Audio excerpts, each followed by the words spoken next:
in Nevada. And so with that, Carl can give you any answers to any questions you might have.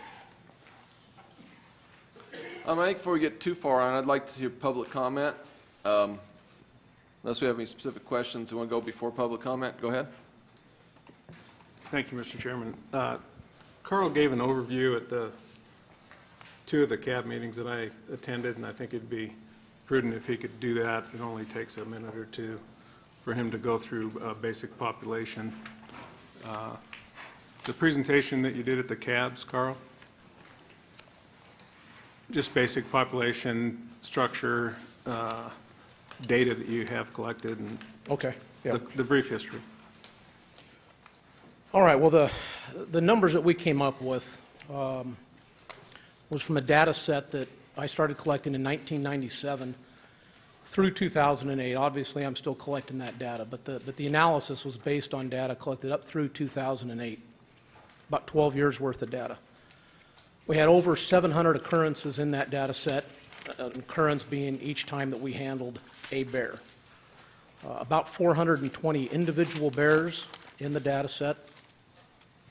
When we started analyzing it, and I will say that we had a professional population ecologist analyze the data set over at UNR. That's what he does for a living. He used program MARC, which is a MARC recapture estimation. I don't want to actually call it a model. It's more of a mathematical analysis, very complex mathematical analysis. We sat down together. I gave him, and we discussed different parameters by which that analysis would work by. And then we started looking at the individual bears. We did a few things. We combined all 138 months of the study period into 4 3-month capture periods per year, seasonal capture periods. And briefly, we had to remove about 223 bears from that analysis. 223 out of the 420 were removed from the final analysis because they didn't fit the criteria of the analysis. And by that I mean program MARC relies on the probability of an animal being in the population, marking that animal, and then the probability of that animal being in the population at a later date, and the chances of recapturing those animals. We removed 60 some odd cubs, that's 61 cubs that I had tagged as dependent cubs, but they were killed before they became independent. So there was no chance of them being in another occurrence in the data set. We removed 161 untagged bears that were dead on their first occurrence, bears hit by cars, things like that, that obviously, again, had no chance of making another occurrence in the data set. So 197 bears in the final analysis, and then that analysis gives us a lot of our population demographics, quarterly survival, annual survival rates,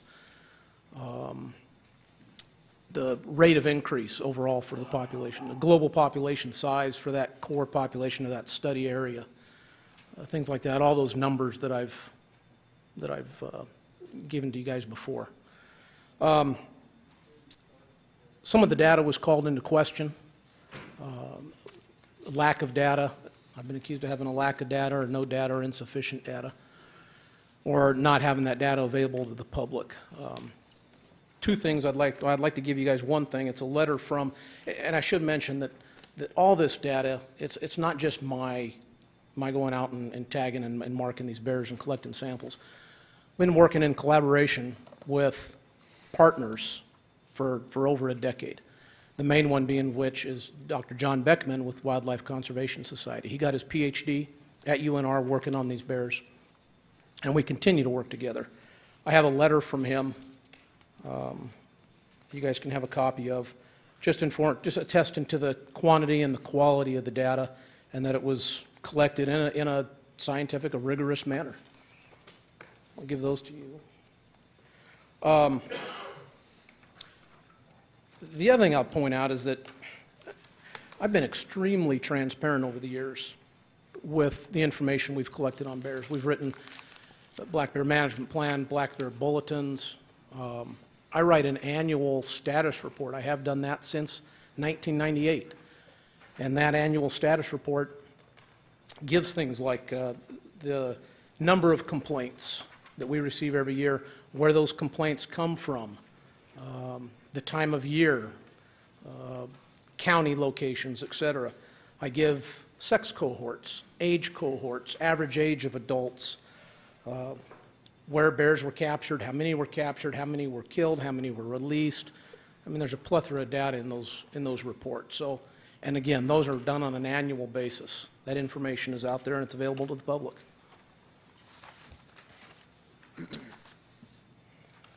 Excellent. Sounds good. Any other questions before we get back? We'll move on to public comment. First of all, on public comment, we've had a large number of emails, several letters handed out.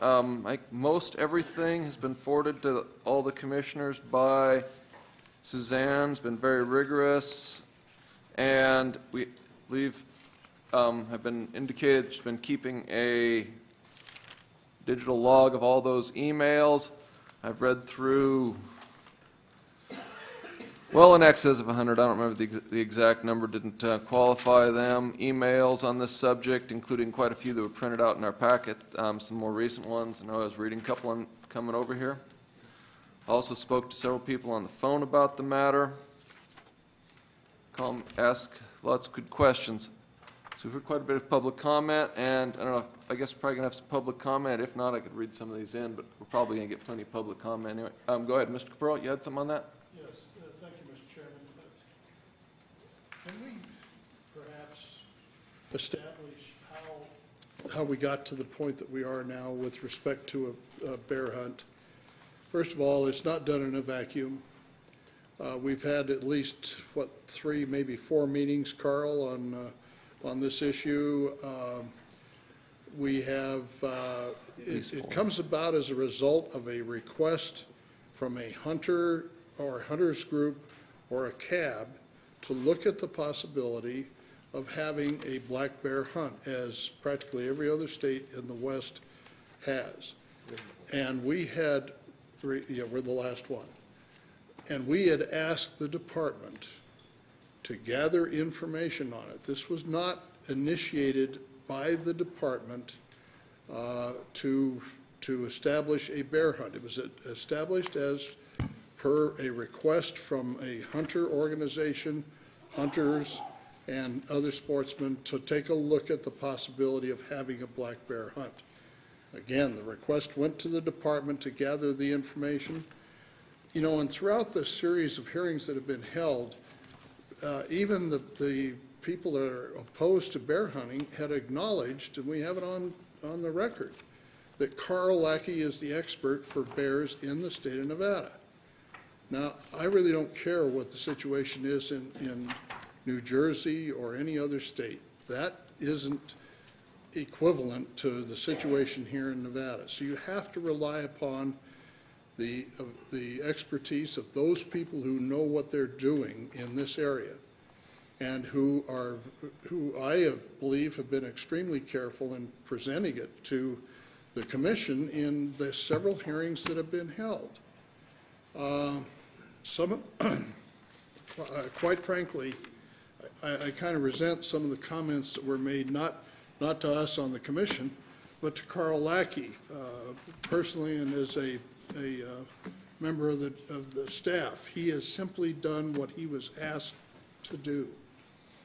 And he has not, to my knowledge, taken any position one way or another. His conclusion has been that we have a huntable population. That is what we requested of him to provide information on. And that is what he has provided.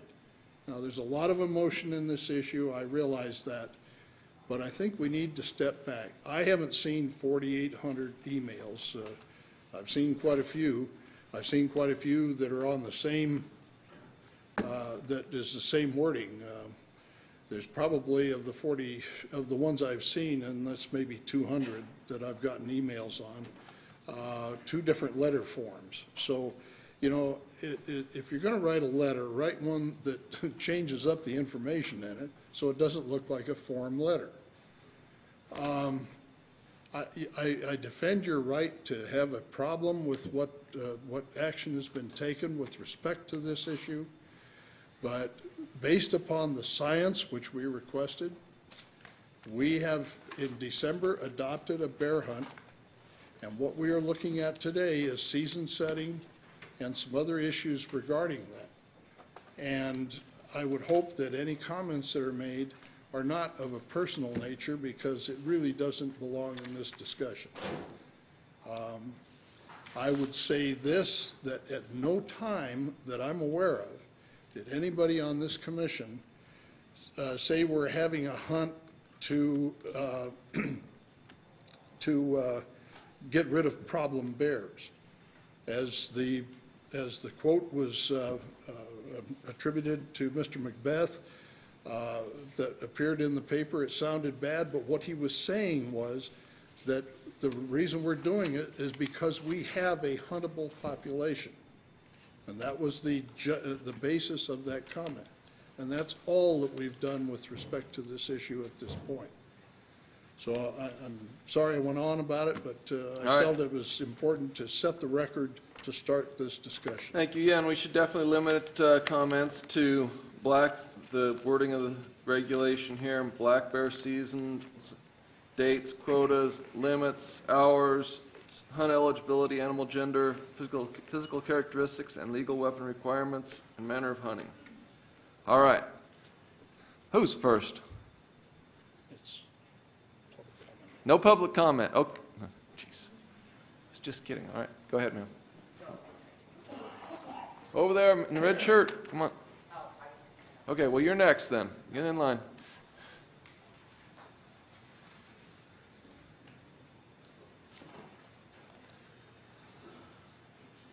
First of all, I would request a copy of, or have copies of the letters that Mr. Lackey handed out to be made available to the public. That's required by the open meeting law, please. Are there any extra ones available today? I'll give you mine. I know I have one, but the rest of the public here might want a copy.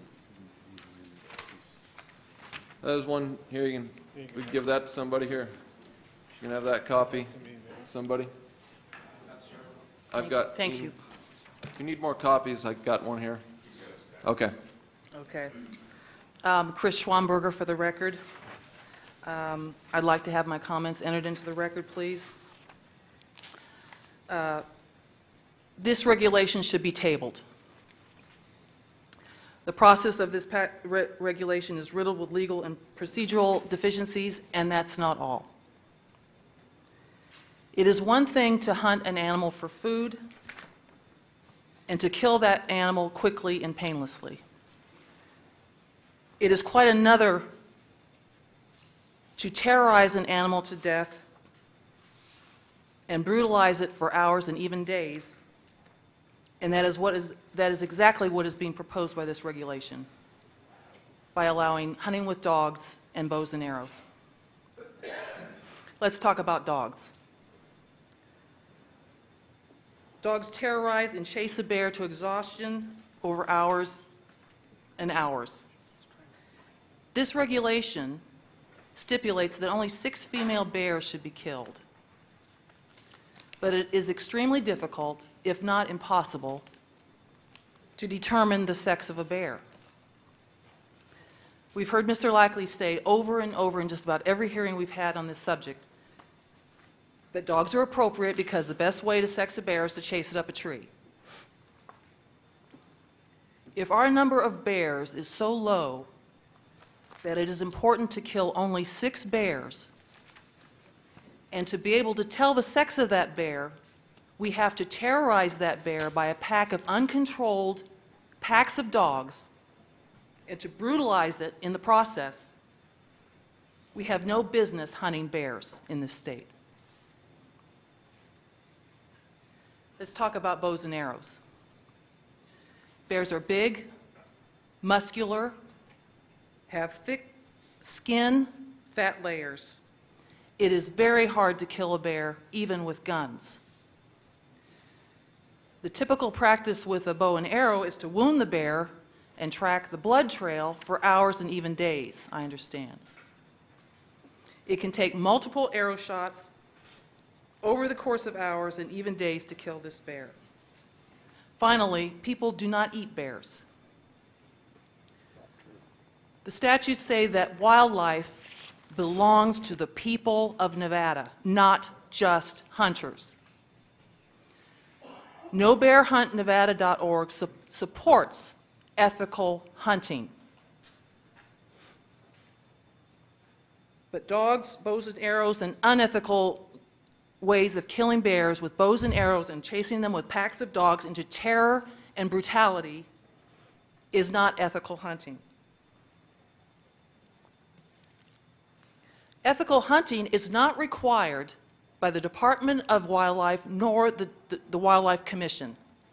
It is rarely, if ever, discussed, and if and when it ever is, it is considered optional, ancillary, and by choice.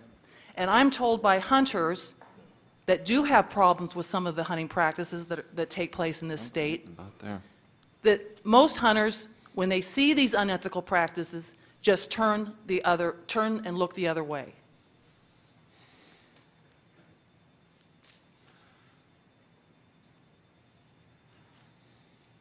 Until the legal, procedural, and ethical proposals in this regulation are resolved, this regulation should be tabled.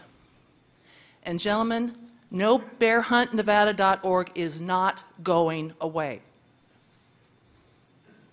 Thank you. Thank you for comments. Yeah, the lady in red. And then we'll have somebody else.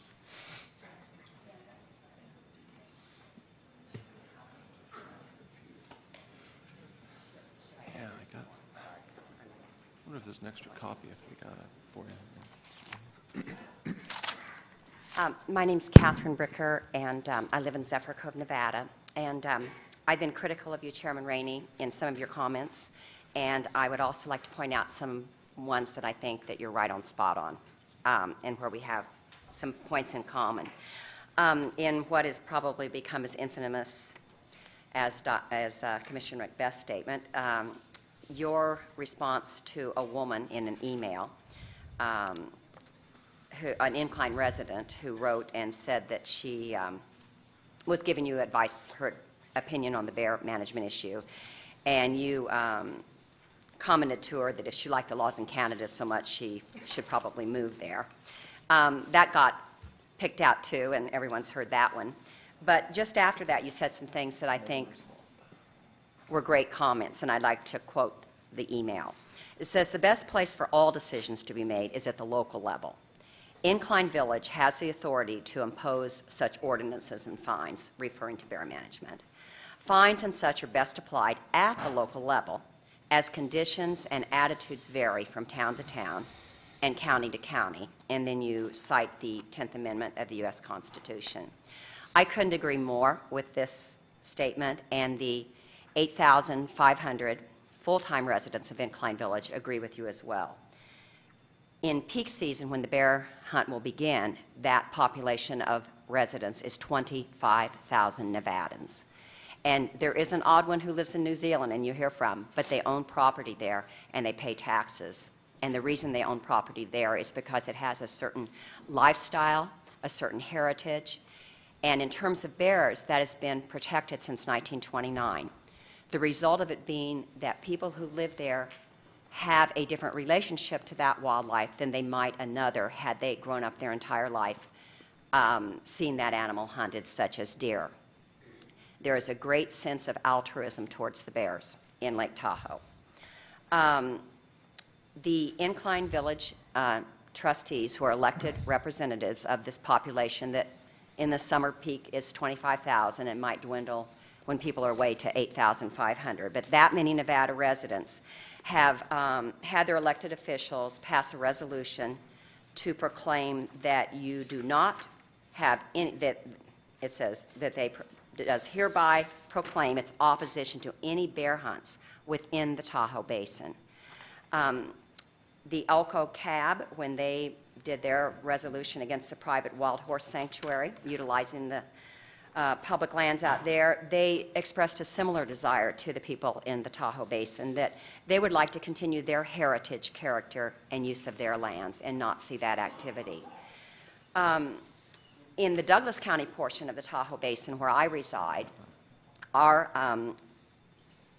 cab there was split vote in the bear hunt, 2-2, and I'll let the cab member present discuss that, because I don't want to get anybody in trouble by him differing from what I say and imply that it might be a blonde joke or something. So we'll just let him off the hook and let him say. But they did. But what I would like to do is read a letter to the editor from the Tribune of South Tahoe, where the Douglas County residents are. Don't shoot bears in our backyard. The recent approval by the Nevada Wildlife Commission to permit bear hunting in Douglas County left me speechless. As a hunter myself, he basically doesn't approve, and I'll cut to the chase. He says, bears visit our neighborhood regularly. We watch the cubs grow and mature, and they provide endless hours of enjoyment and entertainment. I am outraged by the Commission's vote on this issue. If you are a bear hunter, I suggest you stay away from Douglas County, Nevada. You might run into a bear who shoots back. Now, this is a sportsman from Douglas County who has the same feeling of altruism. I hope that you honor our request as the public and let us make a local decision that we really don't want bear hunting in the Tahoe Basin and restrict it. Thank you for coming out. Appreciate comment.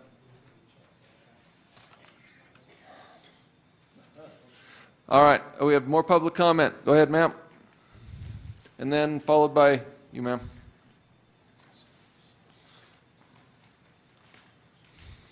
My name is Megan Sewell, and I'm again speaking on behalf of the Humane Society of the United States, representing 95,000 Nevada residents. I would like to have my comments entered into the record. The Commission should reconsider its current proposal regarding bear hunting. The specific methods proposed for killing black bears are unnecessary, and this proposal should be tabled. Establishing an archery season for bears would be inhumane, given the fact that a higher wounding rate is associated with bow hunting than is with other types of hunting. The hound hunting of bears should also not be permitted. Using packs of dogs to pursue bears for hours at a time, in chases lasting for miles, is unsporting. In many states, the dog's collars are fitted with high-tech GPS devices that allow the hunter to monitor the chase remotely, even from a vehicle, instead of keeping up with the hunt. The dogs also may bite the bears, and more often, bears attempt to defend themselves, wounding or killing the dogs. Extensive information about this was previously provided to the Commission. This is a controversial practice that is being restricted in a number of states. We would like to thank the Commission for the apparent withdrawal of its proposal to allow spring bear hunting this year. Although we do want to emphasize that a spring hunt should not be considered either at this time or in the future. Spring hunting, no matter how carefully regulations are crafted, result in the killing of sows, leaving cubs to starve. Unless cubs are present, it is impossible for a hunter to know whether a bear he encounters is female, has cubs waiting nearby, or is lactating. However, cubs often are not present, particularly in the spring. Thank you for the opportunity to comment on this proposal. Thank you. Appreciate you coming out. Always good to hear. Ma'am. Welcome. Karen Lane, representing Las Vegas Valley Humane Society. Mr. Chair, Commissioners, I appreciate you allowing us to speak today. I remember when we were at the same location not too long ago and this subject was originally brought up, and I don't remember at that time really once NDOW staff had made their proposal for this particular hunt, there was never any discussion about there not being a hunt. Indeed, what occurred at that time, and I see has since been toned down considerably, were additional hunts by additional groups of people, and it was even much more than what the staff had proposed, so I'm glad to see that that's been toned down originally. And to Commissioner, I would only say that I agree with you that staff should not be called to task. But when staff sends out an email urging pro-hunters to send in comments, I think that steps over the line. In terms of looking at the regulations today, I would suggest that the harmless limit be 0 bears per tag, that the season dates be 0 hours, that the season dates be 0 time, and that there be 0 hours. Thank you. Thank you. Appreciate it. And we also had some email comments from you earlier. I read those. Ma'am? Go ahead. Yes. You're it. Front center. And who's next? Anybody else? You can go ahead and... Oh, ma'am over here after her. Okay. Stacia Newman, representing Nevada Political Action for Animals and Compassion Charity of America. I just wanted to make one small comment. Commissioner, what you mentioned, that you didn't see very many people coming forward in the beginning when the hearing started, and that is because we did not know about it in the beginning. Now we do know, and more people are involved in it. Also, if this is a matter of a small number of hunters requesting the bear hunt, then I think that it's evident at this point that there's a huge number, thousands and thousands of people that are requesting the bear hunt not to continue. So in lieu of that, I'm asking the commission to consider 0 season and 0 quotas. Thank you. Excellent. Thank you. Come back up. Welcome back. Good afternoon this time. For the record, Gina Greisen, Nevada Voters for Animals. I'm going to ask the commission to please indulge me because I'm a little bit confused. This is my first time here, and I've been listening to all this testimony today, and I'm very confused. The last agenda item, someone, I believe it was biologist Mike Cox, gave a report and gave all of this information, and it seems to me that there was some questions on the information that was given from that particular biologist, except the other day when I was at the Clark County CAB meeting and people were asking all these questions about the bear hunt, everybody just kept saying, well, it's because Carl Lackey said so. So I'm just curious, I'm confused, and if I could get clarification maybe about why we're listening to one biologist but questioning another one, I don't understand it. And I did also see that Commissioner Capurro said Carl Lackey is an expert on bears in Nevada. We have to rely on the expertise of those who know what they're doing in this area. Is Mike Cox not an expert in his area? I'm confused. If someone could please help me with that. Someone else also said, I believe it was Chairman Rain, that said we need to create transparency. You wanted to post the equation, the variables, the model, all these issues to clarify and make sure that everything was done correctly on that last agenda item, because you said there were possible errors in the factors in the equation. And I'm thinking, okay, I agree. I'm in agreement on a lot of the things that you guys said. And also, Capurro said we need to step back. I agree. I am in so much agreement with this commission now. I can't believe it. Thank you. And in the great words of, and you've become my favorite, Chairman Lent, he said, maybe it's ego, maybe not up to date with science, maybe not up to date with the latest philosophy. We need to think outside the box. I agree. Please. This issue is obviously a very contentious one. We have not, is it 1, 2, 3, 4, 5, 6, 7, 8, 9. Okay, 9 commissioners here that are making a decision that impacts all Nevadans. And you have seen and heard over and over again, ad nauseum, how much people oppose this bear hunt. I'm asking you to please reconsider, like you did the last agenda item and all of the science that was submitted on that one, to do the same with this bears hunt. I am recommending 0 bears, 0 days, but if you want to use brass knuckles as a weapon, that's fine with me. You can consider that. But I'm seriously asking you to look at this issue again and live by your own words. Thank you. Thank you. Appreciate you coming out. Sir? For the record, I'm Jolendo Taberti, and you can put my comments on the record if you want to or not if you don't want to. Second of all, just to tell you, I'm very interested in this debate on north-south type issue or some part of the state versus another part of the state.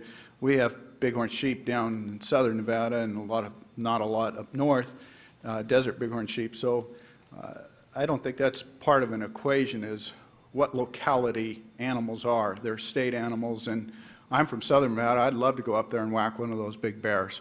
And that's part of that. And then second of all, I don't understand the comments I've heard today on archery equipment. Archery equipment has 4 razor blades on most equipment that have about 1.5 to 2 inch cutting edge. That is a very efficient killing machine, and it works very well and has been part of hunting since, maybe like 2,000 years. So I think that I'd like to make a point that that's kind of a proven method of take. And I think this sounds like a great hunt. I'm looking forward to it. I'll be one of the first people to apply for your hunt, and I recommend staff recommendation for bear hunting. Thank you, Mr. Birdie. Thanks for coming out. Appreciate it. Other public comment? Okay, we have Mr. Yannick. Looks like our last public comment for the day on this item. Are you going to ask for a cab comment? Cab, public. Gil Yannick, Carson Advisory Board.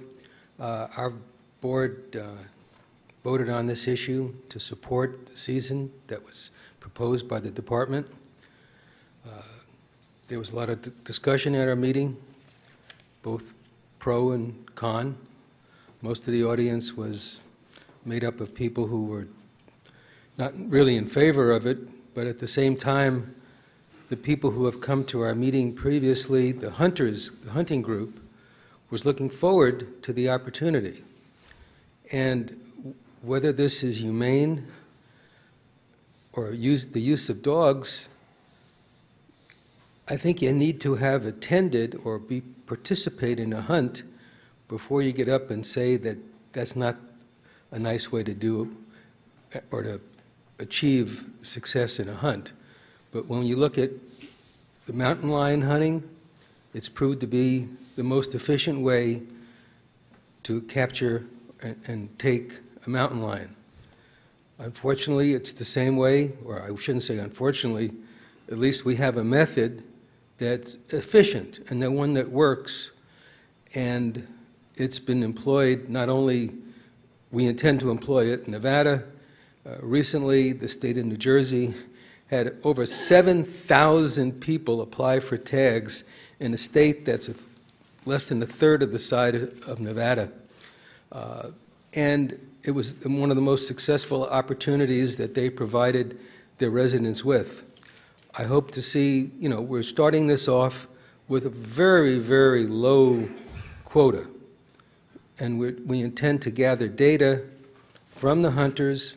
We have a 24-hour phone number that the hunters who are about to set out in the field that day can call on a 24-hour basis to determine whether or not the season is still open.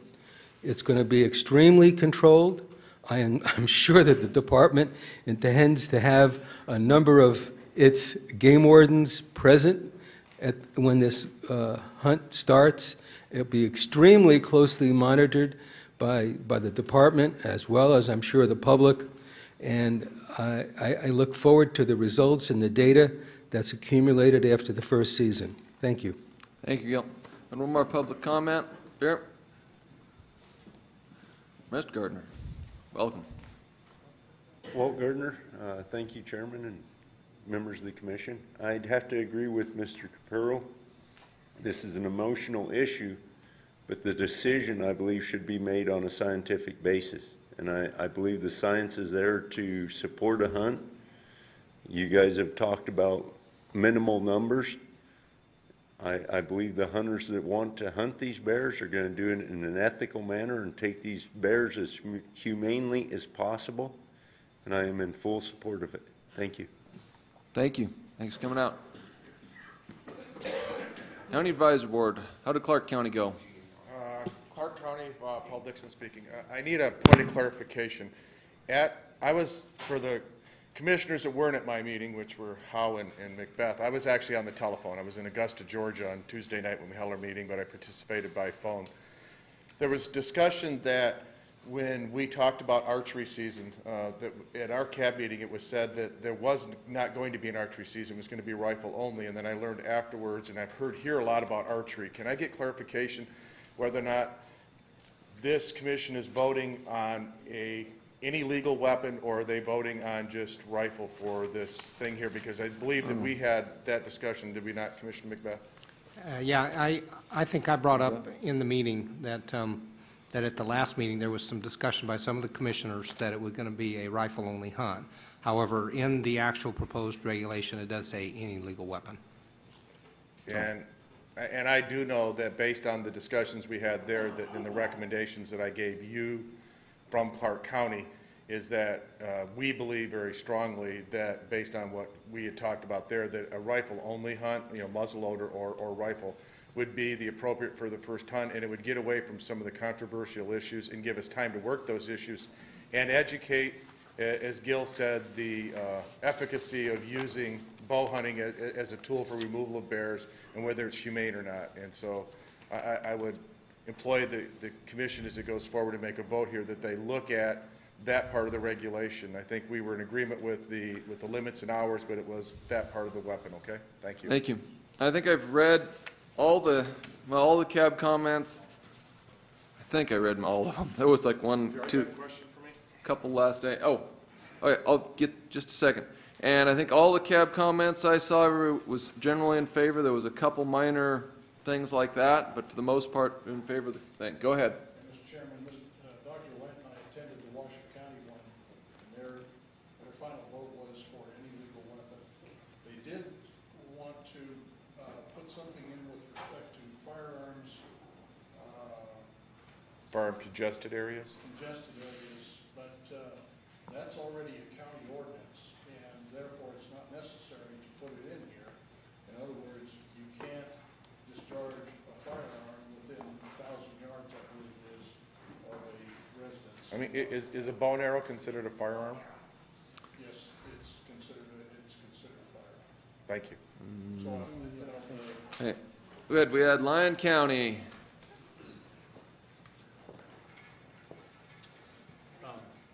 Mr. Chairman, Commission, Lyon County would support voted to support the hunt with the recommendation that the spring hunt be eliminated for the consideration to the sow and the young bears. Excellent. Thank you. Remember reading that. All right. Oh, go ahead. One more. Eric Sheets, Douglas County Cab. Just give me a few minutes here, okay? Our focus on our meeting the other day in Douglas County was definitely the agenda item for a regulation. We allowed liberal amount of time for the public input. It lasted about 2 hours just on that item. We've been meeting in that place, that same place for years.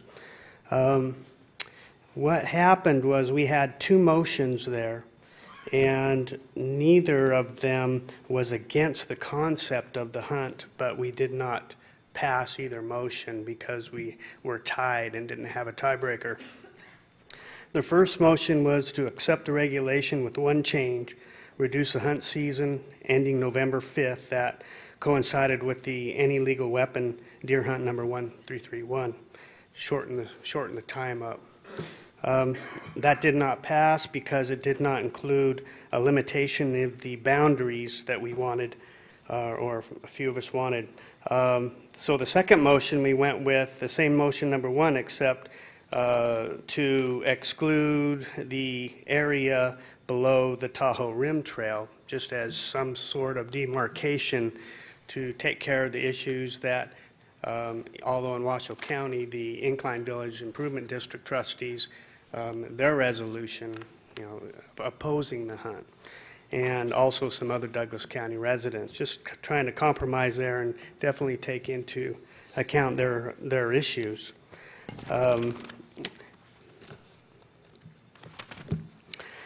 Just give you a background on what happened that evening. There were probably 20-plus, probably closer to 30 people there attending. I'm guessing about 50-50 split on the hunt, being in support of it versus not. But again, for our agenda, we were focusing on what the agenda item was. It began at 5:30, ended about 7:30 on that discussion. Our scientist, Carl Lackey, gave a great presentation on scientific data, gathering history, and extensive available documentation. Much of the public provided information in either support or opposition. What was really exciting to me was the turnout and the spirit of cooperation that I felt some of the people that were opposed to the hunt in the Lake Tahoe Basin. The ideas that came out of that I appreciated, and from my feelings, I thought I understood the groups that were in opposition to the hunt say, we'd like to get together with you and cooperate, perhaps do some focus groups, ensure some of the money that is collected for this bear hunt goes to bear management, and so focus on that. Such ideas was to increase the awareness or approval of local ordinances to increase the bear-proof garbage containers requirement, increase the education about proper human interaction. But again, I think the overall idea that I came away with was people are willing to work with each other. At least that was what I understood, and I just wanted to get that across. Thank you. Okay, thank you. Appreciate the board's input. All right. No further public comments. Seeing no further public comment, we'll close the public hearing on item 12. Bring it back to the commission. What do we have? Mr. Lent, go ahead. Mr. Chairman, and I just wanted to remind the commissioners here and people in the audience that, you know, we do have hunters involved, and I just want to regurgitate some numbers. Hunters that buy licenses, we're talking about, in 2011, we had 63,700. 2010, we had 64,400. 2009, we had 63,300, and so on. But we're talking about, and I'm a sportsman's rep, and so we're talking about 64,000 hunters that, you know, that anyway that I represent. And as far as the money goes, and maybe the director can elaborate these, and as a rough estimate on the money involved here is the department gets what, roughly their budget is $22 million, and a third comes from boats, a third from hunter licenses, and a third from federal funds, and the federal funds are tied to license sales. So without license sales, we don't have a lot of money here, and license sales comes from hunters. The general fund used to be $600,000. It was down to $300,000, and I don't think we ain't going to get any more from the general fund real shortly. And so the point I want to make is without hunters and fishermen, we would have no wildlife programs. And it's essential that we manage wildlife, and we do. And hunters and fishermen manage wildlife respectively, and they will never, never, ever let a species deteriorate or disappear, and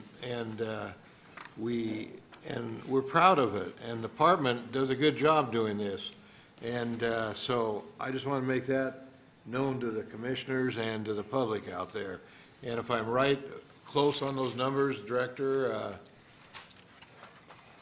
we're ballpark, and so, but without hunters and fishermen, I think I can rightfully say there would be no wildlife programs. Thank you. Thank you. Any other commissioners have anything? We have Mr. Capurro, followed by Mr. Calvin. A clarification. Question came up from Douglas County about the season situation. That came up at the Washoe County meeting, and the explanation is that that matches California's hunting season, which, if you think about it, if you're hunting in Nevada And first of all, you're not sure exactly where you may have licenses for both Nevada and California. No one knows where that line is specifically between California and Nevada. So we kind of have to stick with the season, especially on that California-Nevada line, which matches our neighbors' thing. Also, with respect to hunting with dogs, they don't know where state lines are, period. So if you need to be able to not be illegal going into either into Nevada or into California to retrieve your dogs, because that's prima facie evidence that you're hunting. That's the reason for it. Thank you. Mr. Cavan, you were ready for... Thank you, Mr. Chairman. I had two letters of correspondence, both against the bear hunt, and they came to me personally, so I wanted to enter those into the record. I'm not sure if all the commissioners got those or not. And I know we spent a lot of time on this. I've gone to, I attended 2 CAB meetings. I attended the Washoe, the previous commission meeting. I attended Washoe in Carson City. And this commission meeting, I attended Carson and Douglas. And as soon as you're ready, I'm ready to make a motion. Go ahead. Good. Okay. One more comment, and then we're back to Mr. Cavan. I just want to set for the record, some of the things that I've heard, over the last few months. First of all, I'm absolutely comfortable with the science. I have great confidence in Carl and the department and their partners at UNR, so I'm absolutely okay with the science of this hunt. I want to emphasize that the numbers that have been thrown around, what I want to emphasize is that this hunt is a hunt of bears in the Sierra Nevadas first, the mountain range, and only limited by our jurisdiction, which is a state line, and that population in that Sierra Nevada range is 15,000 bears. I also heard today that you don't want, many people don't want to hunt bears in the Tahoe Basin. I had Commissioner Vogler give me a quick geography lesson, and I guess that more of the Tahoe Basin, substantially more of the Tahoe Basin is in California than in Nevada, and on the California side they're hunting bears.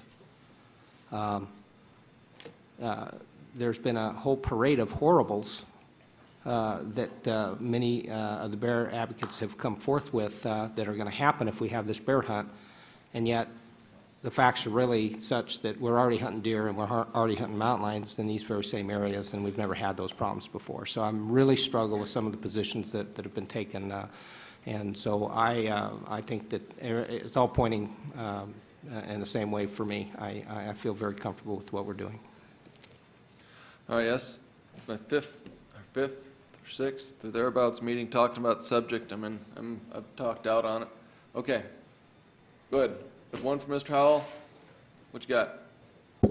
Mr. Chairman, I'd like to discuss these proposed seasons, dates, okay, regulations with Mr. Lackey, if it's possible. A question from Mr. Lackey, or? I got several. Okay, let's hear 'em. What do you got? He's got a question. You've got answers, we know. Yeah. Carl, when you set this up, we have 5 states border Nevada that all have bear hunting. And did you use any one state to come up with to kind of pattern after? Sure, yeah, I'll explain it real quick. First of all, the recommended quota that you guys asked for is conservative. It's based on a conservative population estimate, for starters, because of the reasons I've already discussed in the past. The recommended quota is about half of what could be taken out of the population just to keep the bear population stable at this point. Bear population is increasing. Long-term data set shows that. Bear population is going to continue to increase with or without a hunt, or with or without the recommended quota, I should say that. And again, that is on top. The recommended quota is on top of the bears that are already killed on an annual basis for other anthropogenic reasons, hit by cars, management actions, illegal killings, things like that. When we looked at, first we established the maximum sustained yield based on the conservative population estimate. We then decided to go about half of that to keep that very conservative. When we looked at 20 bears as a quota, we had to consider hunter success rate. So we looked at all the western states. Utah had the highest hunter success rate, about 44%. We decided to use that. I would seriously doubt that we would have that highest success rate here in Nevada. Can I interrupt you then? Sure. You know the reason why Utah has such a high success rate, I'm sure, right? Absolutely, yes, they bait. I'm going to elaborate so everybody understands. They have about a 4.5 total month season. They also bait at part of that time. That's a big parameter, like close to 20% of their success comes from baiting. And that's the reason why their percentage is so high. They only sold 338 tags and took 150 bears. And then the Wildlife Services took another 45, 50. So what I'm trying to say is we're going to have a very limited bear hunt, and the percentages is going to be much, much less than Utah's. Wouldn't you agree with that? That would be my assumption, yep. Yeah. All right. And so what I'm saying is, number one, well, I even hate to mention this, I'd like to bet that there's going to be a lot of people going by a hunting license and a tag that has no intention of ever hunting a bear in the first place. There's going to be a lot of people do that. There's probably some in this audience. And I hope I didn't give them too many ideas, but. All right, we had Mr. Cavan, I believe, had a motion. You said? Thank you, Mr. Chairman. I'd like to make a motion that the board adopts CR 1107 for 2011 black bear season and harvest objectives as proposed by the department with the following exception, or with the following clarification under season dates. It currently states open the third Saturday in August and close the last Saturday of December 2011. I would like to add, or until the harvest objective is met. So it would close as soon as the harvest objective is met. It would not go past the last Saturday in December.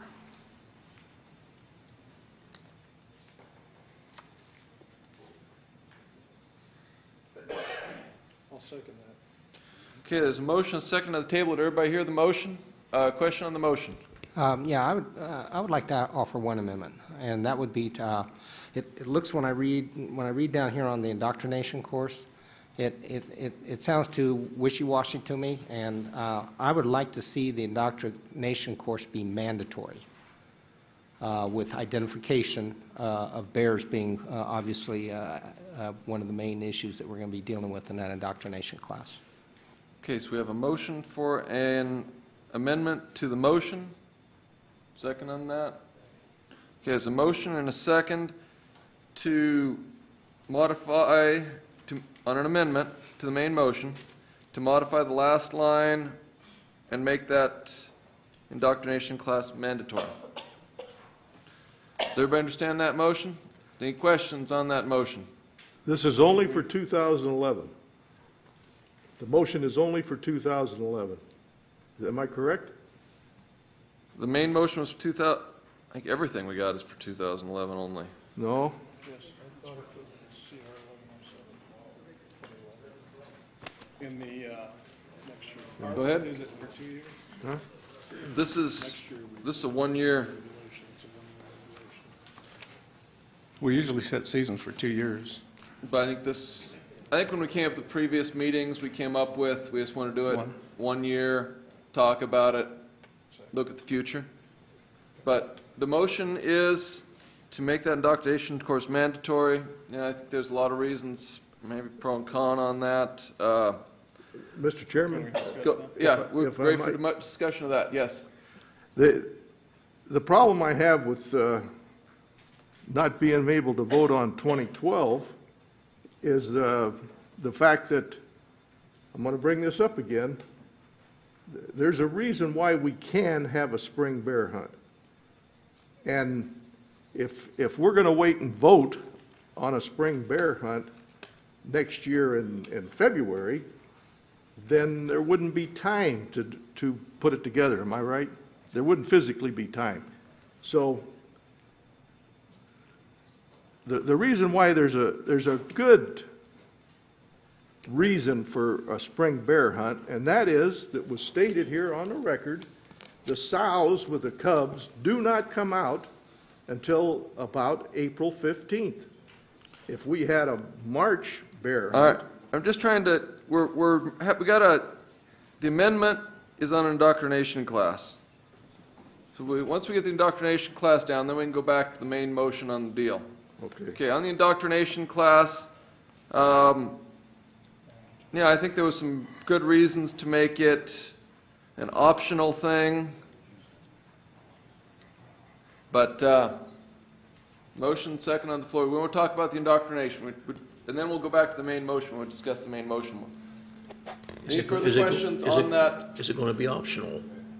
The amendment, okay, we're about to vote on the amendment to the main motion, to amend the motion.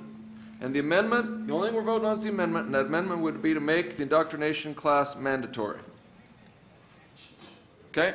Everybody understand that? Clear? All in favor of the amendment signify by raising your hand. All opposed? Okay, we have 7 in favor. Commissioner Shrum opposed. Is that clear enough? We had, Mr. Wallace was second on the amendment. Thank you for reminding me of that. And Mr. Chairman, you did not vote on this I did one? not vote.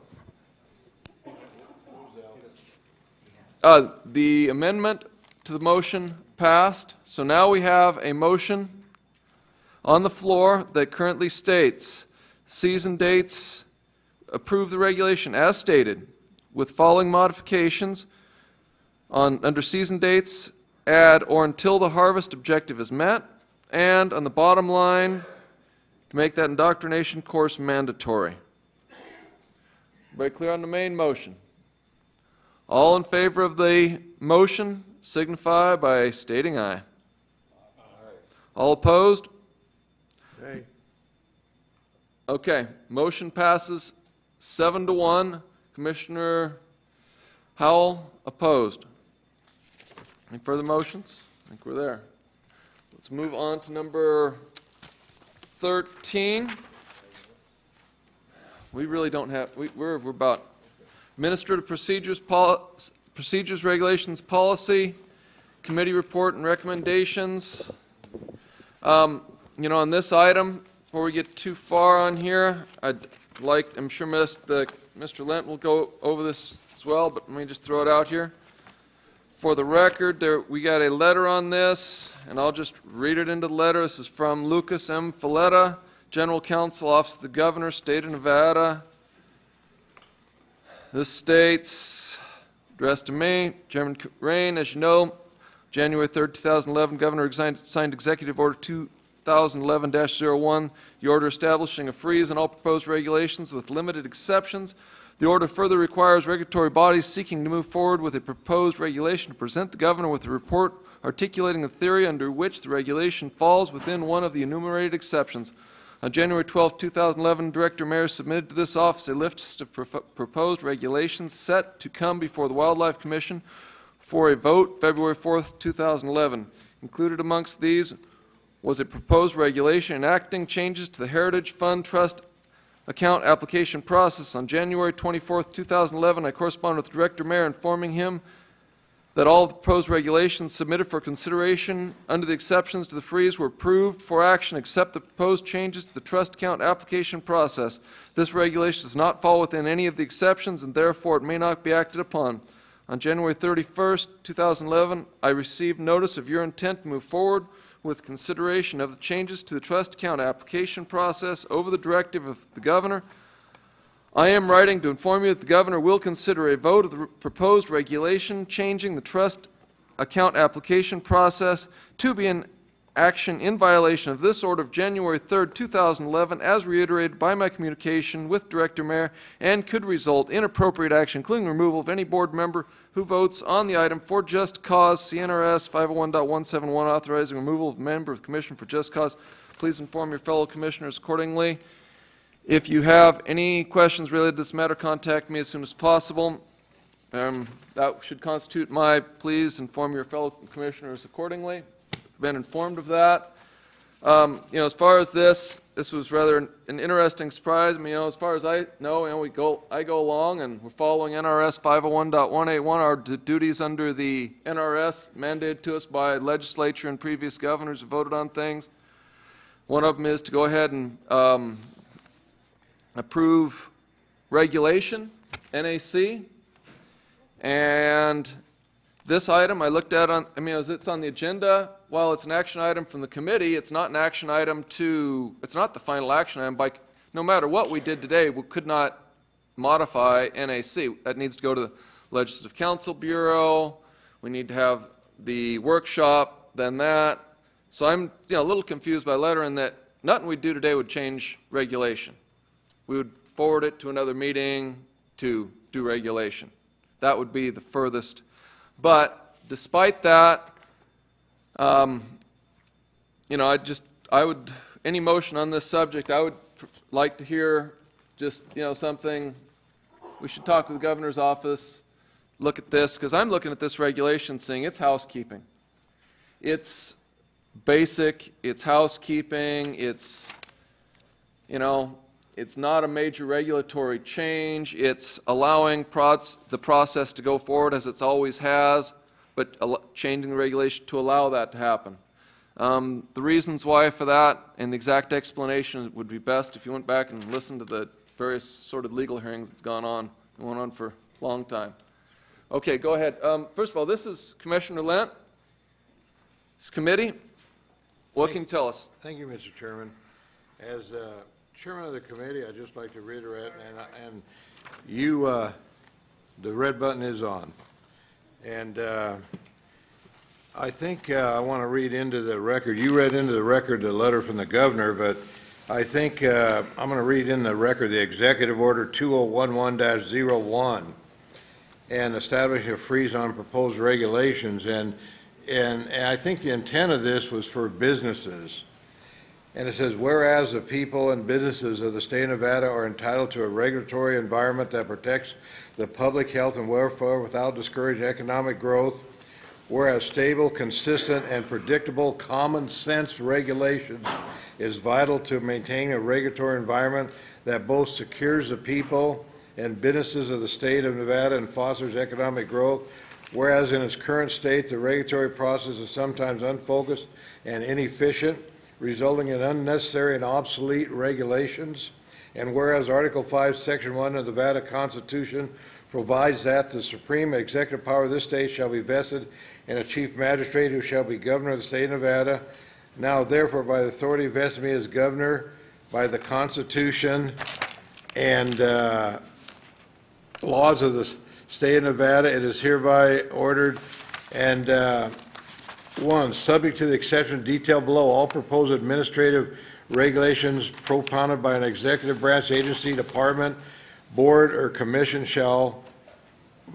within the purview of the governor, individually, regulatory body shall be frozen until January 1st, 2012. During the freeze, no new regulations shall be proposed or acted on unless accepted by the application of this order.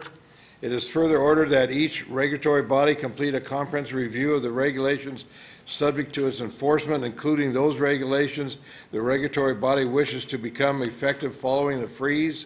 The review shall include an assessment of how each regulation or set of regulations is consistent with my regulatory processes, that is, to protect the health and welfare of the people of the state of Nevada without discouraging economic growth. Each regulatory body shall further assess the following. The problem the regulation was established to address, or